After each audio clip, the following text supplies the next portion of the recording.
ICC champions trophy ২০২৫ আসর পাকিস্তানের মাটিতে অনুষ্ঠিত হওয়া নিয়ে কম জলঘোলা হয়নি। শেষ পর্যন্ত দুই চিরপ্রতিদ্বন্দ্বী দেশ ভারত পাকিস্তান হাইব্রিড মডেলে রাজি হওয়ার পর আজ টুর্নামেন্টের সূচি ঘোষণা করেছে আইসিসি।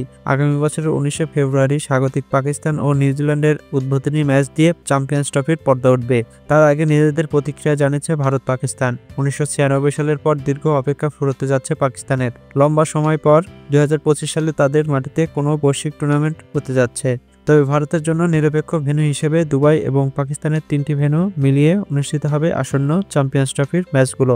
অনেক নাটকীয়তার পর সূচি ঘোষণায় স্বস্তি প্রকাশ করেছে পাকিস্তান ক্রিকেট বোর্ড। পিসিবির অফিসিয়াল ওয়েবসাইটে দেওয়া এক বার্তায় তিনি বলেন, সমতা ও সম্মানের ভিত্তিতে যে চুক্তি, আগামী ৩ বছর হাইব্রিড মডেলে আইসিসি টুর্নামেন্ট আয়োজন হয়েছে, তাই আমরা আনন্দিত। সহযোগিতা ও সমন্বয়ের মাধ্যমে স্পিরিট প্রদর্শন করাই ক্রিকেটের আসল রূপ। এর আগে এই টুর্নামেন্টটি হাইব্রিড মডেলে আয়োজিত হলে ভারতও যেন পরবর্তী ৩ বছর তাদের মাটিতে হতে যাওয়া বৈশ্বিক প্রতিযোগিতা একই মডেলে আয়োজন করে, সেই দাবি তোলে পাকিস্তান। ভারতীয় ক্রিকেট বোর্ড বিসিসিআই তাতে সম্মতি দিয়েছে। তো দর্শক, ভিডিওটি ভালো লাগলে লাইক, কমেন্টস এবং শেয়ার করবেন এবং পাশেই থাকবেন। ধন্যবাদ।